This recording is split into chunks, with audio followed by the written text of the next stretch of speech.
Ilang araw na rin sa Pilipinas sa parang nagiging viral si Lord. Maraming government officials ang nagko-quote ng mga Bible verses sa kanilang mga speeches, interviews at mga pahayag. Mga bagay na hindi naman natin madalas marinig.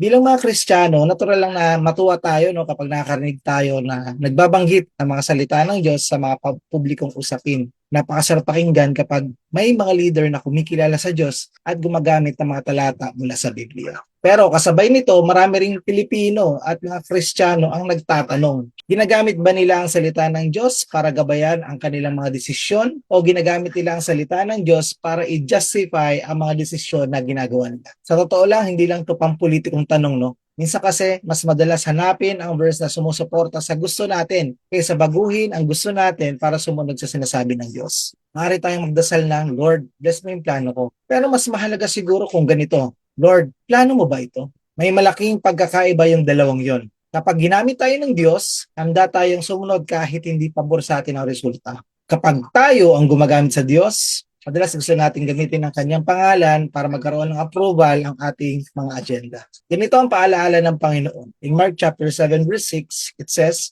"These people honors me with their lips, but their heart is far from me." Hindi sapat na banggitin ang pangalan ng Diyos. Hindi sapat na mag-quote lang ng Bible verse. Ang tunay na sukatan ay kung ang ating puso, buhay, at mga gawa ay nakahanay sa kanyang kaloob. Nakikita natin ito kay Jesus mismo sa hardin ng Gethsemane. Hindi niya ipinilit ang kanyang nais bilang tao, kundi sinabi niya, Luke chapter 22 verse 42, "Nevertheless, not my will but yours be done." Yan ang larawan ng isang taong ginagamit ng Diyos. Hindi niya ginagamit ang Diyos para matupad ang sarili niyang kagustuhan. Sinusuko niya ang sariling kagustuhan upang matupad ang kagustuhan ng Diyos. Kaya bago natin husgahan si leader, mga pastor o ibang tao, magandang itanong muna natin sa ating sarili. Nagbabasa ba ako ng Bible para makinig sa salita ng Diyos o para makahanap ng verse na sasang-ayon sa akin? Nagdarasal ba ako para malaman ang kanyang kalooban o para kumbinsihin siya sa gusto ko? Handa ba akong sumunod kahit sa lungat ito sa sarili kong interes? Sa huli, ang tunay na pananampalataya ay hindi tungkol sa paggamit sa Diyos para makuha ang gusto natin. Ito ay tungkol sa pagpapagamit sa Diyos upang maisakatuparan ang mga gusto.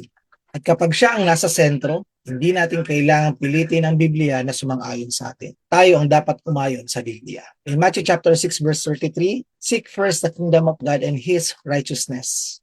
Naway hindi lang natin magitin ang salita ng Diyos. Naway hayaan tayong baguhin ito. God bless everyone.